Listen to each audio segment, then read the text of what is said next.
¿Cómo están? Yo soy Carlos Zambrano y este espacio para hablar de literatura se llama El Mal Lector. Hoy me gustaría compartir con ustedes cuáles fueron mis 10 mejores lecturas en este año 2025. Bueno, esta es una lista bastante heterogénea en la que vamos a encontrar libros de diferentes tipos. Encontramos, por ejemplo, una novela o un testimonio novelado publicado por una escritora rusa en el siglo XXI, hace algunos años. De igual manera vamos a encontrar una novela peruana que me parece está bastante desdibujada o es poco leída, a pesar de que fue escrita por uno de los novelistas peruanos más prestigiosos. De igual manera vamos a encontrar una novela argentina publicada en la década de los 80. Esta es una de las últimas novelas, sino la última novela que publicó su autor. De igual manera vamos a encontrar una novela francesa publicada en la transición del siglo XX al siglo XXI, en los primeros años del siglo XXI, y que no estuvo exceptuado en su momento de polémica. Para cerrar esta primera mitad de la lista vamos a encontrar una novela corta publicada por uno de los novelistas más importantes del siglo XIX, y en lo personal la lectura de esta breve novela solamente ha confirmado la genialidad que yo ya había advertido en sus novelas más largas.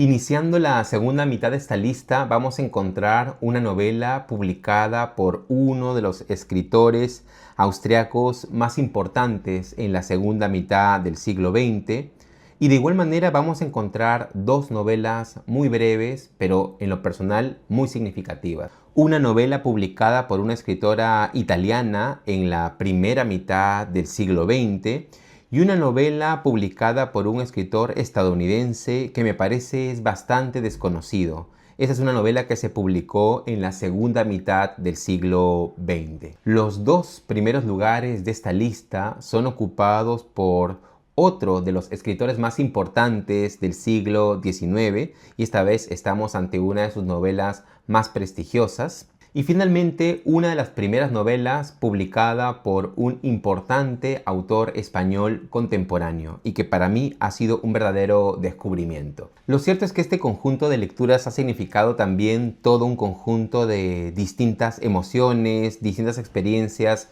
con el lenguaje, diferentes formas de estructurar un relato, y creo que todo eso hace de este conjunto una experiencia literaria sumamente estimulante y que en lo personal agradezco. Durante estas lecturas he experimentado esa asfixiante burocracia que pueden presentar algunos países o algunas sociedades en el contexto de una situación de salud de gran urgencia. Y también he experimentado en otra lectura esa emoción que es poco frecuente en la literatura, más específicamente la nostalgia, los recuerdos, las ganas de vivir de personas mayores. Al mismo tiempo, en otra de estas lecturas he experimentado la rabia, la indignación, la ira de una persona no solamente hacia su sociedad, sino hacia su entorno más cercano e inclusive hacia su propia familia, y de qué manera esas emociones forman una manera delirante y hasta torrencial de narrar. Pero también estas lecturas me han llevado a un ámbito sumamente introspectivo en el que he podido seguir a una mujer en su casa, en momentos de encierro, angustiada ante la pregunta de qué puede estar haciendo su esposo mientras no está con ella, desarrollado con una prosa que por un lado pareciese entorpecida, pero que a la vez es sumamente profunda. Una de estas novelas pude leerla en tan solo un día y recuerdo muy bien la experiencia de, a pesar de que la situación es aparentemente cotidiana, vamos viendo a lo lejos hacia qué final se va aproximando, cuáles serán las consecuencias de esa acción cotidiana acompañada de una forma de narrar verdaderamente memorable. Y también tengo que decir que durante estas lecturas he podido experimentar esa forma de narrar tan transparente pero a la vez tan profunda que nos pueden generar determinados clásicos, ¿no? Cuando uno regresa a los clásicos del siglo XIX, encuentra esas formas tan transparentes en el modo de abordar una historia y que hacen convivir espacios en donde el lenguaje, la forma de narrar no es lo que más llama la atención, pero que a pesar de esa sobriedad, la forma de narrar permite acceder a un espacio profundo, íntimo, emocional, espiritual de los personajes. Y en ese sentido, las lecturas que he hecho de novelas del siglo XIX han sido verdaderas experiencias estéticas como emocionales. Finalmente, no puedo obviar que en muchas de estas lecturas también he experimentado ese gusto por la experimentación literaria, por una estructura sumamente ingeniosa, por algún tipo de artificio que ha deparado alguna sorpresa en la parte final de la novela, cuando consideraba que la novela iba en una dirección y sin embargo me iba encaminando hacia otra dirección. Así que en suma me parece que tengo una compilación bastante recomendable y que iré detallando de manera más específica enseguida. Empecemos entonces por el puesto número 10. En algunos casos voy a complementar con algunas citas, mencionaré las emociones que en su momento me presentó la lectura, algunos bosquejos del argumento, para que ustedes puedan tener una idea general de cada uno de estos 10 libros. Bueno, empecemos entonces por el puesto número 10. En el puesto número 10 he colocado a esta novela, Tienes que mirar, de Anna Starovínets. E inmediatamente tendría que corregirme, he dicho novela y tendría que haber dicho testimonio novelado. Tienes que mirar, de Anna Starovínets, texto publicado en el año 2017, narra la peripecia de la escritora Anna Starovínets por la burocracia de la salud en Rusia, según el testimonio de este libro. En el año 2012, Anna Starovínets tuvo una situación sumamente complicada en un embarazo. Supo que su hijo no iba a sobrevivir por una deformación en los riñones. Y a raíz de esto, lo que vamos a tener es una novela que yo dividiría en tres partes bastante diferenciadas. En primer lugar, tenemos toda la compilación de la información de Anna, quien, tras serle comunicado que su hijo no va a sobrevivir, intenta buscar información en todos los medios posibles, internet por ejemplo, para saber qué hacer, qué sentir, cómo proceder. Y esa parte es una de las partes probablemente más duras de esta novela, inclusive puede llegar a escandalizar o ser chocante por todos esos testimonios que ella encuentra y que acompaña con notas al pie en la que sostiene que si bien ha cambiado los nombres, los testimonios son bastante fidedignos. Toda esa primera mitad va a ir acompañada de compartir la noticia con su familia, ya sea con su esposo o con su hija, y es una primera parte bastante dolorosa. Pero si la primera parte es dolorosa, la segunda parte es angustiante, pues a Ana no le va a quedar más alternativa que ver la manera de practicarse un aborto, lo que de por sí se presenta como un episodio bastante doloroso para ella. Se va a convertir pronto en un laberinto asfixiante en el que no encuentra una sola palabra de alivio, no encuentra algún tipo de respaldo psicológico, no encuentra estructuras o protocolos que puedan aliviar su dolor, y realmente esa segunda parte va a profundizar en esta angustia, en esta sensación de soledad que siente Anna Starovínets frente a un sistema que se muestra sumamente inhumano con ella. En la tercera parte de este libro vamos a encontrar por fin, aunque esto tal vez pueda ser relativo, un poco de luz.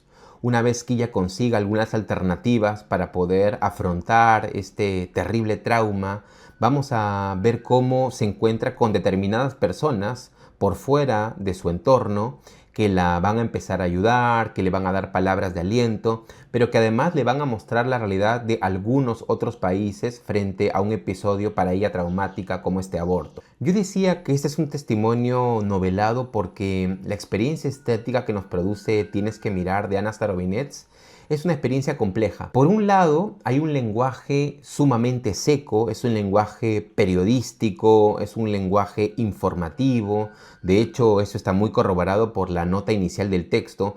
Anna Starovínets plantea que Tienes que mirar es un texto sobre todo testimonial y de denuncia, cuyo objetivo es que los protocolos o los sistemas de atención sanitaria para las mujeres con complicaciones de embarazo puedan solucionarse, y por eso, por ejemplo, sostiene que muchos de los nombres de los médicos se mantienen tal y como son, por más que ellos se enfurezcan o se indignen, si es que eso significa un pequeño aporte para que la situación en su país cambie. Pero por otro lado, la experiencia de ese lenguaje periodístico, informativo, funcional, encuentra momentos de una creatividad, de una plasticidad poética, sobre todo cuando Anna Starobinets nos narra cómo se siente, cómo se va sintiendo en las diferentes etapas, en los diferentes momentos que atraviesan este episodio traumático. No quisiera extenderme demasiado con Tienes que mirar de Anna Starobinets, todavía tengo 9 libros de los que quisiera hablarles, pero sí me gustaría mencionar brevemente uno de los episodios que más recuerdo. A veces los libros en su momento tienen diferentes episodios, diferentes escenas, pero conforme va el tiempo nos va quedando una escena en la memoria, y creo que este es el indicador de cuando un libro ha pasado a formar parte de nuestra sensibilidad y de nuestro recuerdo como lectores. Es un episodio que se llama Veredicto Alemán, y yo recuerdo mucho la experiencia de lectura de ese capítulo, porque hasta entonces este libro era sumamente gris, impactante, por momentos inclusive uno podría pensar sensacionalista, hasta que de pronto hay un encuentro de Anna con una doctora en Alemania en la que ella se ve sorprendida ante los protocolos y los mecanismos que le ofrece una sociedad tan diferente de la suya. Mientras leía Tienes que mirar de Anna Starobinets, no podía evitar pensar hasta qué punto un libro como este tiene un sesgo o presenta dos sociedades de manera tan opuesta, tan caricaturescamente opuesta inclusive por momentos. Sin embargo, he llegado a pensar que esa caricaturización o esa oposición puede estar estéticamente justificada por el dolor de una mujer que en determinadas circunstancias específicas, que no tienen por qué ser el promedio o la imagen transversal de un país, siente que ese país o esa sociedad no la respalda, y frente a eso convierte a todo un sistema de salud en una especie de arquetipo cruel, y en oposición a esto coloca a otra sociedad que le abre las manos, que la abraza, que la apoya, también en un estereotipo contrario. Así que, aunque a algunos lectores les podría parecer que Tienes que mirar de Anna Starobinets plantea una oposición demasiado marcada, creo que estéticamente se justifica por las emociones que encontró tanto en uno como en otro país. Es un libro más que recomendable, es un libro duro, es un libro que puede ser chocante, de hecho lo es, por todos los testimonios, las emociones, las imágenes, y hay que sumar a esto que se trata de un testimonio real experimentado por la narradora. Con todo, es una experiencia de lectura verdaderamente inolvidable. En el puesto número 10, Tienes que mirar de la escritora rusa Anna Starobinets, texto publicado en el año 2017. En el 9º lugar de esta lista tengo una novela que estoy seguro si esperase más días iría encontrando un mejor lugar en esta compilación, porque al principio me parecía una experiencia de lectura demasiado literaria, y en un momento explicaré a qué me refiero con esto, pero que poco a poco he ido calando de una manera que no termino todavía de advertir. Tal vez pueda ir entendiendo esa experiencia mientras comparto mi experiencia de lectura con ustedes. Y ese 9º lugar lo ocupa Historia de Maita, de Mario Vargas Llosa. Esta es una novela que se publicó en el año 1984 y para mí significó una experiencia bastante enigmática de lectura, porque por un lado se presenta como la compilación de testimonios para reconstruir la imagen de un revolucionario quien en la década del 60 tomó una pequeña ciudad, la ciudad de Jauja. Asistimos a la recopilación de experiencias de diferentes momentos de esta vida por parte de un narrador, y en ese sentido Mario Vargas Llosa juega con la ambigüedad de ser él mismo, Vargas Llosa, quien va compilando toda esta información. Va a entrevistarse entonces con diferentes personas que lo conocieron, como su madre, como sus amigos, como ex correligionarios o personas que formaron parte de su vida sentimental. Cada uno de ellos le va a ofrecer al narrador un testimonio clave para ir reconstruyendo la vida de este hombre, Maita. Pero la novela va a ir haciéndose ligeramente desconcertante por el ámbito que la recorre, porque nos vamos a encontrar en una ciudad de Lima muy diferente de la que uno podría considerar en un principio. En Historia de Maita nos encontramos ante una ciudad recorrida por ejércitos, en la que tenemos la impresión de que hay varias partes que han sido definitivamente tomadas, soldados por todas partes y requisias para poder entrar a los vecindarios. Por supuesto está la sospecha de que se trate de una pintura realista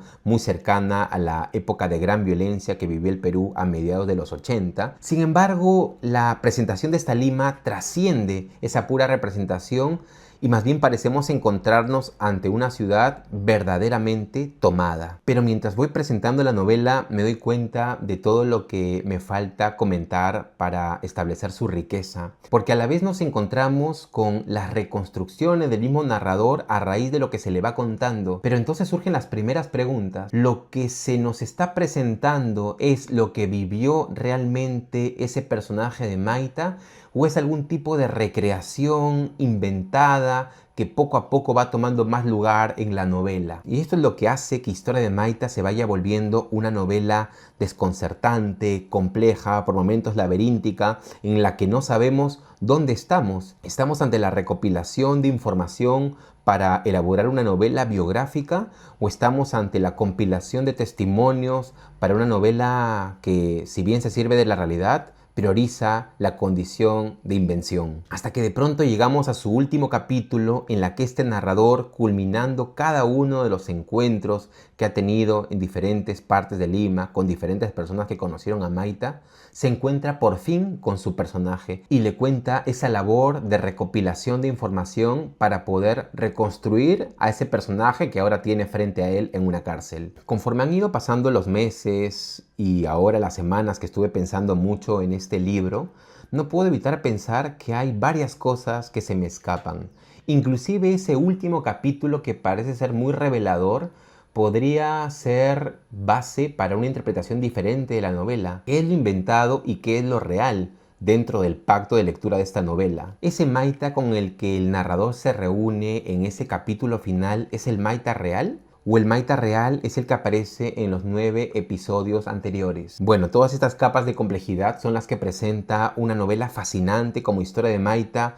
Creo que es una novela que se puede leer de dos maneras. Se puede leer como una novela realista, es decir, más cerca de La ciudad y los perros, La casa verde o Conversación en la catedral. Pero yo creo que esa es una perspectiva de lectura que hace que el texto no ofrezca demasiado y que más bien se vuelva parco y hasta un poco reiterativo. Me parece que Historia de Maita se lee mucho mejor dentro de los proyectos de Mario Vargas Llosa posteriores a la década de los 70s. Es decir, más cerca de La tía Julia y el escribidor, de Pantaleón y las visitadoras, de La guerra del fin del mundo. Es decir, esos proyectos narrativos en los que Mario Vargas Llosa está muy interesado en la ficción y la realidad, en la que su propio personaje de escritor reconocido y famoso, una vez que llega al Perú en la década de los 70, forma parte de su trabajo creativo, en la que juega con las tensiones entre la verdad ficcional y la verdad histórica. Desde ese lado me parece que Historia de Maita gana un potencial enorme y es una de sus novelas más estimulantes. Él mismo lo dice en el texto introductorio de esta novela. Es su novela más literaria y yo creo que es una novela que merece por lo menos 2, 3 o hasta 4 lecturas y siempre nos podrá ofrecer algo nuevo. Por eso decía que es una novela que creo que tiene algo de injusto colocarla en el puesto 9, si bien estas 10 lecturas son 10 grandes lecturas que hice este año. Solo me gustaría cerrar el comentario sobre esta novela mencionando también, al igual que con Anna Starobinets, un capítulo que recuerdo particularmente. Me refiero a uno de los últimos capítulos en donde el narrador visita a la esposa de Maita, Adelaida, y ella le cuenta cómo lo conoció, le revela detalles de su vida íntima, los problemas que tenían de manera doméstica, y de igual manera le revela uno de los datos más dolorosos de descubrir para ella. Ese capítulo, el capítulo en el que el narrador visita a Adelaida, sigue en mi memoria y creo que es uno de los grandes capítulos de una gran novela como Historia de Maita, publicada en el año 1984 por Mario Vargas Llosa. Es una de sus grandes novelas, no deberían dejarla pasar. Vamos a pasar ahora al puesto 8, y en ese puesto he colocado a La muerte de Iván Ilich de Lev Tolstoy. Esta es una novela que se publicó en el año 1886 y que aborda la historia de un hombre, Iván Ilich, que tras una vida relativamente cómoda, sin mayores contratiempos personales ni económicos, de pronto es víctima de un mal que lo acerca a la muerte. A partir de entonces, Iván Ilich va a hacer en esos días finales una reflexión sumamente profunda acerca de si ha vivido correctamente su vida, acerca de si su existencia ha valido realmente la pena. La novela, al mismo tiempo que un repaso por algunos momentos determinantes en su vida, también muestra la desesperación como solo Tolstoy lo puede hacer ante la inminencia, la incomprensión de que la vida de una persona se pueda terminar. El mismo Iván Ilich se siente desesperado. ¿Cómo es posible que yo muera? Es algo desconcertante y aterrador. Tolstoy tiene una forma de narrar que podríamos denominar de muchas formas, pero que de momento yo llamaría transparencia contundente. Es de esos novelistas que no requieren de grandes experimentos técnicos, formales, o de algún tipo de resquebrajamiento o trastocamiento de la narración o del lenguaje para acceder a las zonas más profundas, más oscuras de sus personajes. Es increíble el modo en el que Tolstoy, con un lenguaje tan sencillo, puede permitirnos acceder al dolor, al miedo a morir, a la desesperación ante eso desconocido que es la muerte y la angustia acerca de si uno ha vivido correctamente. Estas de esas novelas que uno las tendría que leer con lápiz, subrayando páginas, tomando nota, dialogando frecuentemente con el texto. Es una novela sumamente corta, se puede leer tranquilamente en un día y sin embargo cala a fondo. Dos aspectos específicos que me fascinaron de la muerte de Iván Ilich eran su planteamiento estructural, no por ser una estructura experimental, sino más bien por lo eficaz de esa estructura. La novela inicia mostrando a Iván Ilich en el día de su funeral, cuando lo visitan sus amigos, cuando conversan acerca de él, de cómo era, de lo mucho que significaba para ellos, de la presentación de su familia, de su esposa, de sus hijos. Tenemos allí a ese personaje que ya ha dejado de existir. Y cuando Tolstoy termina de mostrarnos las reacciones de los principales allegados de Iván Ilich ante su muerte, nos pasa a presentar su vida. Pareciese revivir ante los lectores y tenemos un recorrido por esos principales momentos que irán virando hacia los dolores, las reflexiones sobre la muerte y todo lo que he mencionado hace un momento. Hasta que nos vamos aproximando al final y entonces la vida de Iván Ilich se apaga. Es inevitable entonces, al menos lo fue para mí, volver a las primeras páginas del libro y darse cuenta de lo eficaz que fue la estructura propuesta por Tolstoy. Hay de entre muchos fragmentos uno que se mantiene en memoria al evocar la muerte de Iván Ilich y es el momento en el que él comprende que está cerca de la muerte. Y ahora me doy cuenta de que la palabra comprende es una palabra desafortunada, porque precisamente si hay algo que no ocurre es la comprensión de la muerte. Iván Ilich se siente aterrorizado, no comprende cómo es posible que alguien como él, que disfrutó tanto de la vida, del amor de su madre, de la compañía de sus amigos, ahora tenga que experimentar la desesperación de la muerte. Le parece algo incomprensible, aterrador y que no cabe en su mente. Ahí hay un episodio en el que Iván Ilich le parece ilógico un aforismo respecto de que todas las personas mueran. Él no puede morir, es absurdo que muera. Una vida tan disfrutada como la de él no puede extinguirse y sin embargo la muerte está allí esperándolo. Tolstoy es un narrador imprescindible la mayoría de veces, pero realmente si tienen ocasión de leer La muerte de Iván Ilich, no pierdan esa oportunidad. Es una novela verdaderamente inolvidable. La muerte de Iván Ilich en el 8º lugar, una novela publicada en el año 1886. En el 7º lugar he colocado esta, la última novela de Manuel Puig, Cae la noche tropical. Esta es una novela que se publicó en el año 1988, 2 años antes de la muerte del novelista argentino. Cae la noche tropical aborda la historia de dos hermanas, Nidia y Lucy, quien En Brasil sostienen conversaciones durante las tardes. En esas conversaciones evocan episodios nostálgicos del pasado, hablan de su familia, de su madre, de sus hijos, del presente, del futuro. Hay tantas variables de las que ambas hermanas conversan en esas tardes mientras cae el sol. Pero hay algo que brilla por encima de todos estos diálogos. Nidia y Lucy disfrutan sobre todo del chisme, de compartir la historia de una vecina, un romance cargado de matices exquisitos para las hermanas. Esta vecina ha conocido a un hombre viudo con el que poco a poco ha ido teniendo una aproximación. Y sin embargo el comportamiento de este hombre poco a poco se irá haciendo impredecible y confuso. Verdaderamente la historia de esta vecina se hace pronto el centro de atención de la novela, no solamente por el interés que denota la misma historia, sino por el arte de Puig para ir insertando en esa historia, en la historia de la vecina, los comentarios, la sensibilidad, las historias de ambas hermanas. Vemos cómo ellas insertan reflexiones, preguntas, dudas, juicios, prejuicios acerca de lo que está ocurriendo entre esta vecina y este hombre. Y es aquí donde podemos comprobar una vez más todo el talento de Puig para los diálogos. Porque no se trata solamente de diálogos informativos en los que el único interés es la trama. Por supuesto, Puig es un maestro del argumento, de tejer intrigas, de darle color, humor, dramatismo a todas las escenas que van apareciendo a lo largo de esta conversación. Sin embargo, carga esas conversaciones de la personalidad de ambas hermanas. Pero no solamente eso, sino que de alguna manera consigue cargar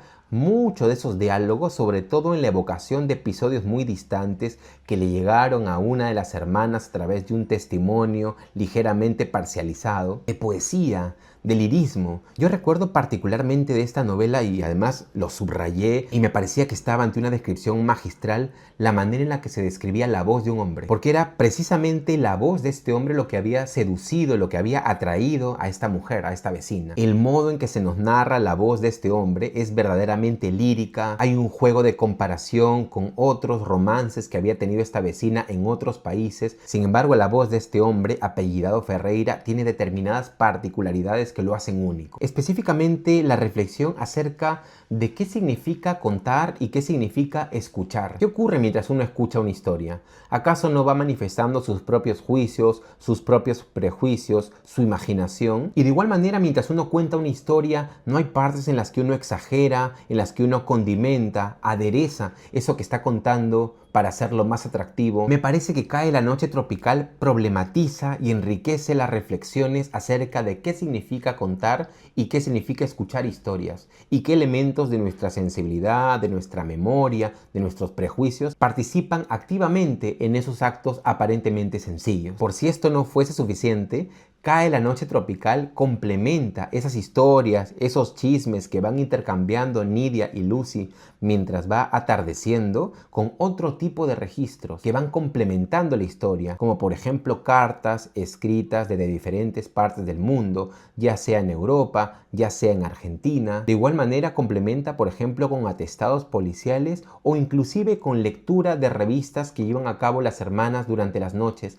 antes de ir a dormir. Es una novela verdaderamente compleja, mucho más compleja de lo que podría parecer si uno solamente dice que aborda la historia de dos hermanas que intercambian chismes una tarde en Brasil. No puedo hacer esto con todos los libros, pero en este caso creo que vale la pena compartir con ustedes un fragmento muy corto de cómo se narra la voz de Ferreira, cómo era la voz de este hombre que tanto sedujo a esa vecina sobre la que hablan ambas hermanas en esa noche tropical. En algún momento una de las hermanas dice lo siguiente: otra cosa que me decía, te cuento, que era como la voz de alguien que se ha caído en un pozo muy hondo, pero la persona que está afuera lo oye y le contesta.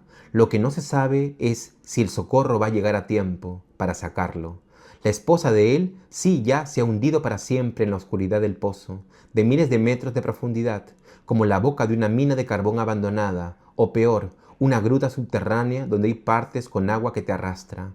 Y él en realidad no está pidiendo auxilio, porque ya no cree que se pueda salvar, y a la persona que lo escucha le dice eso, que por favor no lo ilusione, si no está segura de que el equipo de socorro va a llegar a tiempo. Bueno, esta es una aproximación a cómo una de las hermanas le cuenta a la otra cómo puede haber sido esa voz de este hombre que tanto cautivó a la vecina. Bueno, una novela sumamente recomendable de Manuel Puig, Cae la noche tropical, publicada en el año 1988, como decía, la última que publicó este escritor argentino y que me parece está al nivel de las mejores novelas de Manuel Puig. Y entonces pasamos al sexto lugar. Y este lugar lo ocupa la novela Plataforma del novelista francés Michel Houellebecq. Plataforma aborda la historia de Michel, un hombre de 40 años que se halla en un momento de su vida atravesado por un profundo aburrimiento, por un gran sinsentido. Su vida transcurre en el contexto de galerías de arte contemporáneo, un arte en el que él no cree y en realidad considera que nadie cree, y que encuentra pequeños espacios de sentido, ya sea para sentirse a sí mismo o para sentir a los demás, consumiendo todas las variables de prostitución que puede ofrecerle su moderna ciudad. Plataforma inicia con un parteaguas para el personaje de Michel.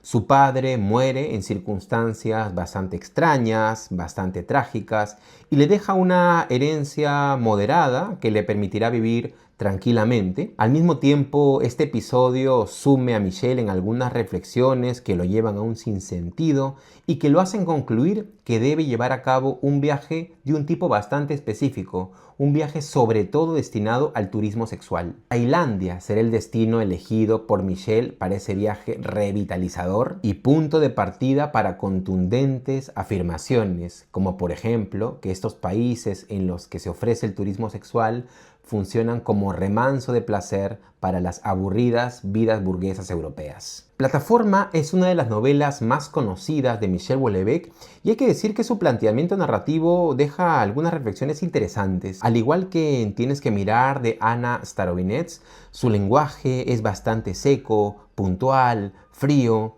y sin embargo, a pesar de esa prosa descarnada, se puede acceder a reflexiones de gran profundidad acerca del aburrimiento, acerca del sinsentido y sobre todo del sexo como el único espacio de revitalización en medio de un sinsentido cada vez más latente. Si tuviese que resumir esta novela, diría que acompañamos a Michel por diferentes escenarios en su búsqueda desesperada por sentirse vivo, por sentir que escapa de ese mundo masificado, puramente materialista y sin ninguna trascendencia que lo rodea en el mundo contemporáneo. Sin embargo, Plataforma advierte ya a lo lejos que ese último espacio de disfrute, de trascendencia, de conexión, de humanidad, cada vez está siendo más absorbido por plataformas materialistas que unen esa necesidad solamente al dinero. Recuerdo particularmente una escena de Plataforma dentro de las múltiples escenas memorables. Ahora caigo en la cuenta de que no he hablado de un personaje fundamental, que es el personaje de Valérie, una mujer tan distinta a todo lo que Michel considera es el individuo a fines del siglo XX en Europa. Una mujer abierta al disfrute en la intimidad que en el contexto de la novela revitaliza a un Michel que se creía ya apagado por la rutina de su mundo moderno. Y la escena a la que quería aludir era precisamente ese año nuevo en el que él la conoce y mientras ve los fuegos artificiales se da cuenta de todo lo que le ha ocurrido y que ha cambiado en su vida. Ese episodio en el que su padre había muerto y en el que se siente agobiado por su rutina en Francia se ve contrastado por conocer a Valérie, por haber vivido intensamente días con ella y se ve coronado por esos fuegos artificiales del año nuevo. Y en ese contexto Michel llora, porque hace mucho que no se sentía tan pleno, tan feliz a lo largo de su vida. Creo que Plataforma es una novela verdaderamente recomendable. Hay que decir que es una novela bastante explícita, ya sea en los encuentros sexuales por parte de Michel con Valérie o con otras mujeres, pero también en otro ámbito que será determinante para la novela y que tiene que ver con el ámbito trágico que ofrece en su final. Plataforma de Michel Houellebecq, novela publicada en el año 2001, una novela verdaderamente recomendable. Con Plataforma hemos pasado la primera mitad de estas 10 mejores lecturas del año 2025. Y entonces vamos a pasar al puesto 6. En el sexto lugar se encuentra una novela publicada en el año 1947 por la escritora italiana Natalia Ginzburg. Me refiero a la novela Y eso fue lo que pasó. En Y eso fue lo que pasó, la narradora explica a través de múltiples recuerdos y escenas las razones por las que cometió ese crimen que aparece en las páginas iniciales de la novela. Es decir, el disparo con el que mató a su marido. Yo diría que se pueden encontrar 5 partes bastante diferenciadas en esta novela. Cada una de ellas corresponde a emociones distintas. Vamos a encontrar la ilusión, la desilusión, el desconcierto, la angustia y finalmente el resentimiento. Estas emociones recorren una novela sumamente corta que apenas llega a las 100 páginas, pero yo diría que es una de esas novelas en las que vamos a encontrar un estilo sumamente concentrado. Va a ser frecuente que pronto encontremos esa necesidad de tomar un lápiz, subrayar párrafos, subrayar ideas, pero sobre todo subrayar estados de ánimo, porque si hay algo que caracteriza muy bien y eso fue lo que pasó de Natalia Ginzburg, es la capacidad de esta narradora italiana para describir emociones. Emociones como la soledad, como la ilusión del enamoramiento, como la incertidumbre ante el hecho de que un hombre se le declare o no, como la preocupación ante el hecho de que este hombre la busque o no, pero de igual manera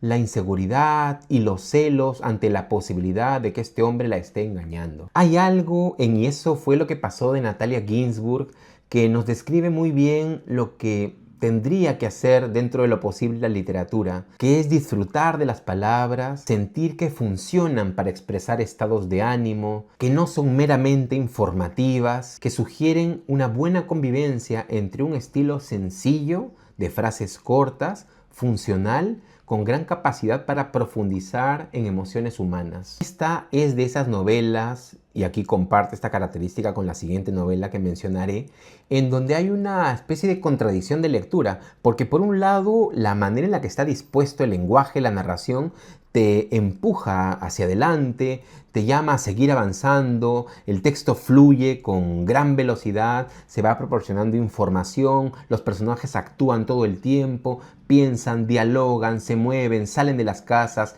ingresan, discuten, pero a la vez la manera en la que está escrita te inclinan a detenerte en esas líneas y a digerirlas y no pasarlas tan rápido.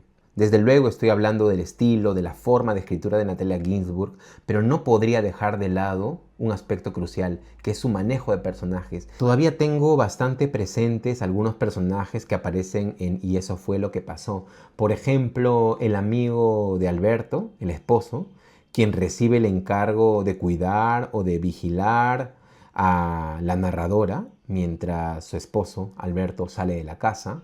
Pero también me viene a la mente una de las amigas de la narradora, una mujer bastante libre que no se quiere comprometer con nadie y que es una figura tan opuesta a la de la protagonista de esta novela. Pero sin duda el personaje que más recuerdo junto a los protagonistas es a la amante de Alberto. Una mujer que en algún momento se presenta ante ella y esos diálogos que tienen en donde hablan de Alberto o de sus propias vidas son escenas verdaderamente inolvidables.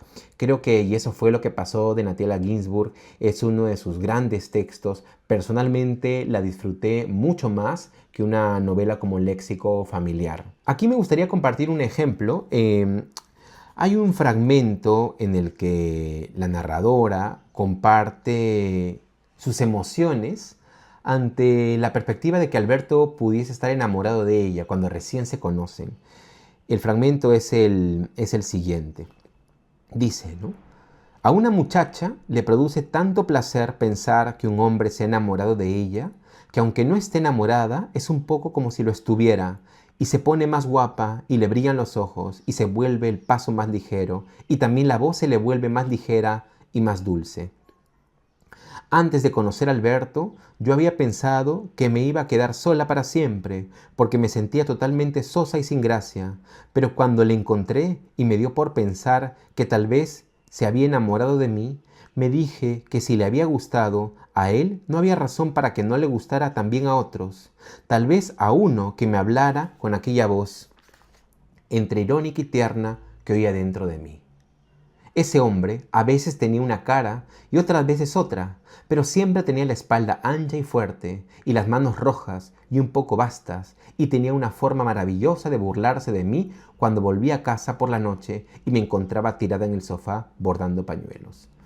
Por ejemplo, esa manera de proponer que esta narradora piensa frecuentemente en un hombre que todavía no tiene rostro, pero que ella siente cada vez más cerca porque Alberto le ha mostrado que es una mujer atractiva, es el tipo de desarrollo que vamos a encontrar en una novela como Y eso fue lo que pasó de Natalia Ginzburg. Entonces, en el sexto lugar, esta novela que me parece imprescindible, Y eso fue lo que pasó de Natalia Ginzburg, novela italiana publicada en el año 1947, verdaderamente recomendable. Y hemos llegado entonces al cuarto lugar de esta lista, y ese lugar lo ocupa esta novela, El nadador en el mar secreto. Esta es una novela que se publicó en el año 1975 por el escritor estadounidense William Kotzwinkle. Yo nunca había escuchado de este autor, tampoco había escuchado de esta novela, la leí ahora en diciembre y fue verdaderamente un descubrimiento. Fue impactante, recuerdo mucho el impacto de la lectura, probablemente porque leí la novela en una tarde, fascinado por su manera de narrar, por el modo en el que desarrolla las metáforas, por la misma anécdota que te va arrastrando poco a poco. El nadador en el mar secreto aborda la historia de una pareja, del parto que van a tener de un hijo cuyo destino en realidad pronto nos damos cuenta ya está marcado por lo trágico. Este es un hijo que no va a sobrevivir, ellos parecen saberlo y sin embargo deciden afrontar la experiencia traumática de ese parto. Es interesante porque constantemente el nadador en el mar secreto utiliza la metáfora del mar, de la marea terrible, de la marea brava, para ir desarrollando cómo ambos, esta pareja, juntos, allí en la sala de partos, van afrontando esa situación trágica. Por un lado, físicamente terrible, y ese aspecto físico se percibe por el narrador hacia su esposa, a la que ve llevar a cabo todo el ejercicio del parto, el esfuerzo físico, el dolor. Un dolor que por momentos colinda, por supuesto, con lo personal, con lo emocional. Todo eso ingresa en ese parto, en ese momento doloroso que ambos van afrontando. La novela se distribuye en fragmentos en los que van de un lugar al otro del hospital, desde los ejercicios del preparto hasta el parto propiamente, pero todo esto conlleva a un final sumamente trágico. Y entonces llegamos a lo central de la novela, que es qué hacer con ese hijo que ya ha dejado de vivir. El nadador en el mar secreto profundiza en ese ritual respetuoso, doloroso, que lleva a cabo este padre con su hijo, en el que tiene que afrontar esa situación ahora él a solas. Hay escenas verdaderamente memorables, de gran sensibilidad, en las que este hombre conduce hacia su casa, desesperado, sabiendo lo que tiene que hacer. Frente a este acontecimiento trágico durante el parto, lo veremos solo, pensando, apartándose por un momento, siguiendo un plan que ya habían tenido con su esposa desde hace mucho tiempo. Esa segunda parte de la novela en la que tenemos numerosas escenas en las que Lasky está conduciendo su auto, pensando en lo que acaba de ocurrir, pensando en qué es lo que debe hacer, cómo debe hacerlo, dudando, pensando en su esposa, pensando en su hijo, son verdaderamente magistrales. Y me parece que son magistrales porque este acontecimiento traumático que ha atravesado a la pareja, pero que nos es mostrado en este caso específicamente en el personaje de Lasky, es desarrollado casi contrastantemente con unos párrafos de gran lirismo en los que la imaginación, los recuerdos, las emociones de Lasky hacen que la forma narrativa se vuelva prácticamente poética. Esta es de esas novelas en las que nuevamente surge esa necesidad de subrayar algunas líneas, algunos párrafos completos, pero no precisamente por la transparencia de la exposición en el modo de representar una emoción, sino más bien yo diría precisamente por aquello que no entendemos. Hay algo en el nadador, en el mar secreto, que trasciende la claridad o renuncia a la transparencia, como diciéndonos que lo verdaderamente humano, doloroso, esos aspectos más opacos en las emociones humanas, solo pueden ser transferibles a través de un lenguaje igual de opaco, pero no por eso menos estético. Ocurre con esta novela un poco lo que pasa con Y eso fue lo que pasó de Natalia Ginzburg. Es un texto sumamente breve y uno se ve sumergido en una dinámica del argumento que lo lleva de una página a otra página, de ir saltando entre los párrafos, porque esta es una novela sumamente fluida y sin embargo creo que es de esas novelas en las que hay que hacer un esfuerzo para detenerse, para llevar a cabo una lectura lenta. Creo que en la lentitud, en el detenimiento ante algunos de sus párrafos, esa novela nos guarda más de una sorpresa en posteriores relecturas. Me gustaría culminar el comentario sobre El nadador en el mar secreto compartiendo un fragmento de los tantos fragmentos que uno puede subrayar y que quedan inmortalizados en la memoria del lector. Este es el primer momento en el que, una vez que Lasky es consciente de todo lo que ha ocurrido después del parto, toma su auto y por alguna razón tiene que alejarse. Y entonces empieza a pensar en su hijo y se nos transmite de esta manera esa escena. Lasky circuló por el puente y salió de la ciudad. Al cruzar las vías del tren que atravesaban el barrio pobre en los límites de la ciudad, sus ojos repararon en una delicada capa de luz, como si un velo traslúcido y reluciente cubriera la mañana. Y supo que se trataba del espíritu de su hijo, que viajaba con él. Entonces se vio corriendo con su hijo por el campo, saltando viejas vallas rotas. Caminaban hasta el arroyo y se zambullían en él. Luego se ponían a bailar, corrían hasta los árboles y trepaban para quedar por encima de la niebla. El nadador en el mar secreto ocupa el cuarto lugar de las mejores lecturas que tuve entonces en este 2025. Una novela más que recomendable de William Kotzwinkle. Y entonces hemos llegado a los 3 primeros lugares de esta lista de mejores lecturas. A partir de ahora yo diría que hasta cierto punto estos 3 lugares son intercambiables.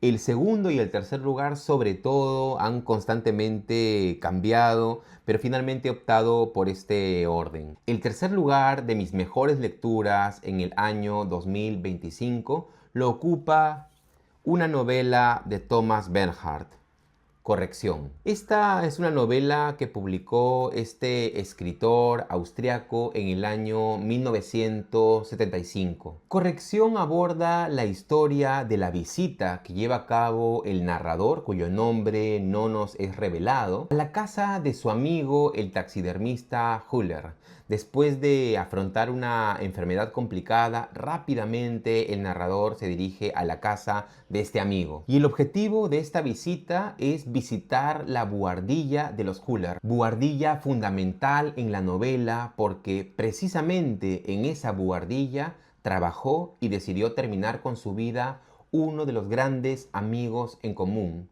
Rodheimer. El narrador de Corrección asistirá a la buhardilla de los Huller, donde se internará muchos días para comprender, pero también para ordenar los miles de papeles que ha dejado Rodheimer en su camino a uno de sus más ambiciosos proyectos. Planificar un cono en el que pudiese vivir y ser por fin feliz su hermana. La estancia de algunos días en la buhardilla de los Huller tendrá entonces ese primer objetivo: ordenar esos planos, esos papeles cargados de anotaciones, como si se tratase también de diarios personales, escritos de manera caótica por ese amigo Rodheimer. Pero por supuesto, esa visita tendrá también como objetivo comprender cuáles fueron las razones por las que Rodheimer decidió terminar con su vida. Aproximarse a esas ideas, reflexiones o recuerdos que llevarían a Reinhammer a tomar esa decisión radical. En líneas generales, ese sería el argumento de corrección de Thomas Bernhard. Sin embargo, lo verdaderamente magistral en esta novela es el modo en el que es desarrollada. Corrección se divide en dos partes, dos capítulos.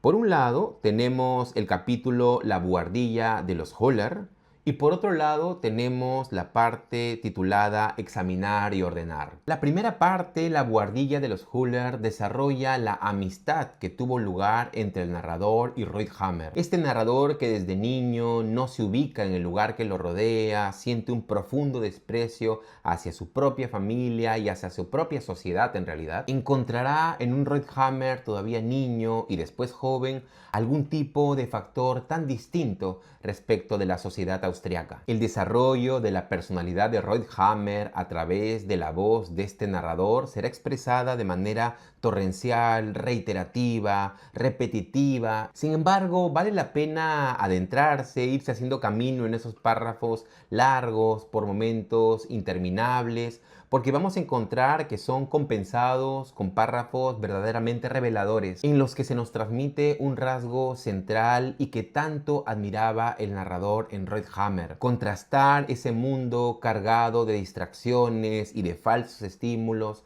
para poder encontrar momentos de verdadera concentración. El narrador de corrección irá desplegando un rasgo central en la personalidad de Reinhammer, que es la búsqueda por dedicar toda su energía y toda su concentración a las actividades que más ama. Escribir, escuchar música, conversar con un amigo, caminar mientras uno contempla un paisaje. Son actividades que Reinhammer solamente podrá cumplir en la medida en que se distancie de tantos elementos distractores que caracterizan su sociedad. Hay muchos otros elementos que se nos presentan en esta primera mitad de corrección, que es la buhardilla de los Huller. Pero yo diría que este bosquejo general nos da una imagen bastante clara de lo que ofrece esa primera mitad. Y entonces pasamos a la segunda mitad de corrección, tan desconcertante como la primera, porque esa segunda mitad titulada Examinar y ordenar nos permitirá acceder esta vez a la mentalidad, las ideas y los apuntes del mismo Reinhammer. Por fin el narrador entrará en la buhardilla de los Huller y se propondrá ordenar esos miles de papeles con montones de apuntes, reflexiones por todas partes, y allí también intentará aproximarse y conocer mejor en qué consistió ese proyecto del cono para su hermana. Un proyecto que Reinhammer tenía planificado para ser construido no cerca de la ciudad, sino en lo más profundo de los bosques. Porque, como dirá Reinhammer en uno de los tantos apuntes que encuentra el narrador en la buhardilla de los Huller, solamente en el aislamiento de los bosques uno puede ser verdaderamente feliz. Uno puede aislarse del bullicio físico, pero también psicológico que caracteriza a todas las personas. Y en ese silencio, en esa concentración, poder por fin alcanzar la plenitud. Corrección es una novela que en una primera lectura, sobre todo si uno entra en contacto con esas primeras páginas, puede parecer difícil, muy cuesta arriba, opaca, una novela que no se deja comprender. Sin embargo, si uno hace un pequeño esfuerzo para irse situando en medio de ese estilo aparentemente confuso, pronto se verá recompensado por párrafos que uno puede subrayar continuamente. No tengo ninguna duda de que si yo leyese esta novela por segunda, tercera o cuarta vez, encontraría otros fragmentos que habían pasado desapercibidos en la primera lectura. Y creo que es lo que caracteriza una experiencia literaria memorable, la sensación de que al mismo tiempo de que esa primera lectura nos ha sido profundamente estimulante, tenemos la impresión de que mucho no ha sido totalmente captado y de que pronto tendríamos que leer esta novela otra vez. Por esa razón, Corrección, novela publicada por el escritor austriaco Thomas Bernhard en el año 1975, ocupa el tercer lugar de mis mejores lecturas en este año 2025. Y entonces vamos a pasar al segundo lugar de estas mejores lecturas. La novela que voy a mencionar ahora estuvo en algún momento en el tercer lugar, pasó al segundo y estuvo en esos intercambios con Corrección frecuentemente. pero he decidido colocarla finalmente en el segundo lugar por algunas razones que mencionaré a continuación. Y este segundo lugar lo ocupa una novela inglesa publicada en el año 1861. Me refiero a Grandes Esperanzas de Charles Dickens. Grandes Esperanzas aborda la historia de Pip, un niño huérfano que vive tranquilamente con su hermana y su cuñado. Sus rutinas se dividen entre algunas visitas al cementerio, cerca de los marjales en donde están sus padres y sus hermanitos. Y por otro lado, ciertas tardes que pasa en compañía de su querido cuñado Joe. Las perspectivas de Pip hasta entonces en ese pequeño pueblo inglés son crecer y algún día ser como Joe, un herrero. Sin embargo, un día recibirá una sorpresiva noticia. Ha recibido una fortuna por parte de una persona desconocida y de inmediato tiene que trasladarse a la ciudad de Londres. De allí en adelante acompañaremos a Pip y sus grandes esperanzas en la búsqueda de ser algún día un prestigioso caballero. Esta novela tiene un primer factor que me ha parecido muy valorable y no sé si era tan frecuente en el siglo XIX. Me refiero a su narrador. Grandes Esperanzas tiene un narrador bastante complejo en el que se van intercalando dos perspectivas de vida. La novela empieza cuando Pip es un niño y termina cuando Pip es un adulto. Sin embargo, los hechos nos son transmitidos por una conciencia adulta, más reflexiva y que ha tomado bastante distancia de hechos lejanos. Y precisamente por ese hecho la novela es tan compleja, porque va intercalando los intentos de ese narrador por expresarnos las emociones con la inocencia o cierta candidez con la que puede aproximarse a la realidad de un niño. Todo esto lo va intercalando con reflexiones o perspectivas ya desde la distancia siendo un adulto. Esas tomas de distancia a veces harán que el narrador se sancione a sí mismo y comparta su pesar ante determinados errores que seguramente cometió en el pasado. Esto hace que Grandes Esperanzas, en lo que respecta a su forma narrativa, esté muy lejos de ser una narración plana. Y otro factor que ha hecho para mí de esta una novela inolvidable han sido sus escenas y personajes. Esta es una novela clásica del siglo XIX y por tanto nos proporciona esas grandes virtudes que no van en la línea de grandes experimentos formales o innovaciones en la manera de abordar el lenguaje, sino más bien determinadas escenas. Y en ese sentido, sí que algo que todavía queda impregnado en mi memoria son las escenas de Grandes Esperanzas. Recuerdo, por ejemplo, una primera escena en la que Pip, todavía niño, ve cómo trasladan a uno de los presos a lo largo del río Támesis a un barco que hacía la función de cárcel. La novela anuncia un contexto en el que, ante la saturación de las cárceles, muchos de los presos eran encerrados en esos barcos rodeados de ríos, por supuesto en condiciones insalubres que ponían sus vidas en claro riesgo. Y aunque esa escena en primera instancia pareciese no ser demasiado significativa, me parece que va ganando fuerza conforme uno va recorriendo más páginas de la novela. Una segunda escena que recuerdo es la conversación que tiene Pip con su cuñado. Pip no comprende cómo es posible que Joe se haya casado con su hermana si ella tiene tan mal carácter y los trata tan mal. Inclusive tiene un látigo al que le llama Tickle con el que suele perseguirlos y golpearlos. Y sin embargo, la respuesta de Joe es reveladora y deja callado a Pip. Otra escena memorable transcurre por los años en los que Pip ya es un joven que intenta hacerse un lugar como un prestigioso caballero en Londres, y en ese contexto conoce a dos prestigiosos abogados, Jaggers y Wemmick. Son dos hombres que al mismo tiempo que educados y corteses son sumamente distantes. Y sin embargo, un día Pip accede a uno de los espacios más personales por parte de uno de ellos. Y entonces comprobará que este personaje en su vida privada es sumamente sensible, que tiene todo un entorno familiar y un ambiente muy distante de ese entorno gris que caracteriza su vida laboral en Londres. Curiosamente, lo que más recuerdo de esa escena es que este personaje le pide por favor a Pip que no le haga ninguna pregunta cuando esté trabajando en relación con su espacio familiar. El trabajo está tajantemente en un espacio y la vida personal en otro muy distinto. Esto deja un poco desconcertado a Pip, pero también le da una idea bastante clara acerca de cómo funcionan las cosas en Londres. Y hay una última escena de las muchas en realidad que ahora podría enumerar en Grandes Esperanzas que se me quedó en la memoria. Y es el momento en el que Pip pierde a uno de sus más importantes seres queridos. Cae en la cuenta de que alguna vez, cuando pasen muchos años, otras personas se acercarán a su tumba de la misma manera como él está visitando la tumba de ese ser querido. Y ese abordaje de las relaciones entre la vida y la muerte es uno de los fragmentos más memorables, entre tantos fragmentos memorables de esta novela magistral, que por eso ocupa este segundo lugar. Grandes Esperanzas de Charles Dickens. Y entonces vamos a pasar al primer lugar de las mejores lecturas de este 2025 y la que considero fue la mejor novela que leí en este año es una novela publicada por un escritor español en el año 1999.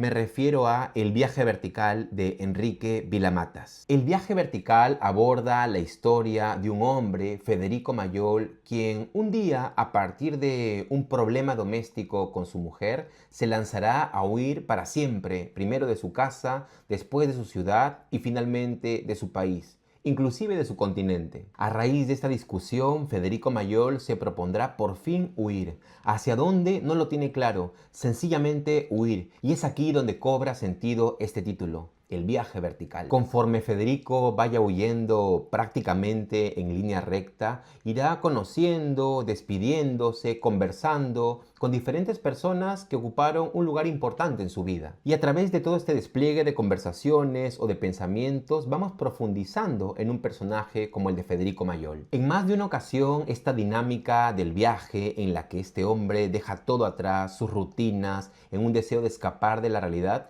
inevitablemente me ha recordado a Don Quijote de la Mancha. Si bien hay siglos de diferencia entre el viaje vertical y Don Quijote, esta dinámica de viajar en búsqueda de la libertad, de huir sencillamente como contraposición a una realidad rutinaria, me parece que le da su dimensión más refrescante a la novela. Y esta palabra es clave para aproximarnos al viaje vertical, libertad o búsqueda de libertad. Porque esta libertad no solamente será abordada en el argumento, sino que, como veremos, compromete también la forma en la que está desarrollada la novela. Esta es de esas novelas y por eso ocupa el primer lugar de esta lista en la que recuerdo que cada página me suscitaba un interés, una curiosidad y un estímulo frecuente. Buscaba inclusive demorarme en cada una de sus páginas porque en todas ellas encontraba un diálogo ingenioso, una información sobre el pasado de Federico Mayol, actos que transgredían la dinámica del puro realismo en esa búsqueda por apartarse de las rutinas de su país. Y ese carácter imprevisible me parece que le da coherencia también artísticamente una novela como esta. Esta es de esas novelas en las que tenemos la impresión de que el escritor está continuamente improvisando, que él tampoco tiene muy claro hacia dónde va a ir. Pero esto lo digo en el mejor sentido. No encontramos una improvisación o cierta apariencia de improvisación descuidada o puramente autocomplaciente, sino todo lo contrario, profundamente creativa. Y es por eso que da tanto placer acompañar a Federico Mayol a lo largo de esa constante huida. La novela va a ir complementando este viaje vertical con toda una serie de recursos a través de los cuales será complementando la información sobre Federico Mayol, de una conversación con su esposa, del encuentro con unos amigos, de una noche en la que Mayol ve televisión, del recuerdo de una canción importantísima para Barcelona o la evocación de un sobrino, de una serie de informaciones que irán dándole más cuerpo al personaje de Federico Mayol y que nos permitirán comprender mejor cuáles fueron las razones de esa huida radical. Para mí, la lectura del viaje vertical ha sido una verdadera sorpresa.